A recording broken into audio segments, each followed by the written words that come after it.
kaluwore gi kaka waseneno ka weche timore nyaka nyicha yier sirikal mar Kenya Kwanza matiyo sani. Kisomo det utese mag gowi mawuok e National Treasury Office miluongo ni Public Debt Management Office. Chakre dwe mar 9 higa mokalo nyaka sani, sirikal mar Kenya Kwanza oseholo pesa maromo bilion 600. To kendo budget masani bende nitiere gi miluongo ni deficit.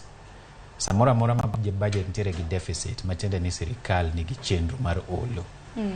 But gima waseneno en ni sirikal ni kaka giwuoyo gi jopiny to kod gik magitimo kaluwore gi otese magindiko kod gik matimore mana kaka jabura Maseme owacho, nitiere pogruok moro matiende ni ok gin jo adieri ahinya kuom jopiny.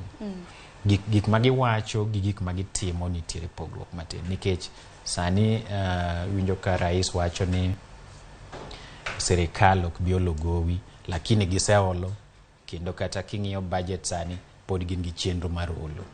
Koro adieri moro nitiere malali diere ka.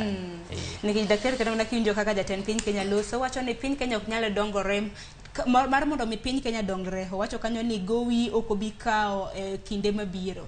Mano koro okang' ma kamano nyiso nang'o? Dibed ni kaluwore kod omenda paro mar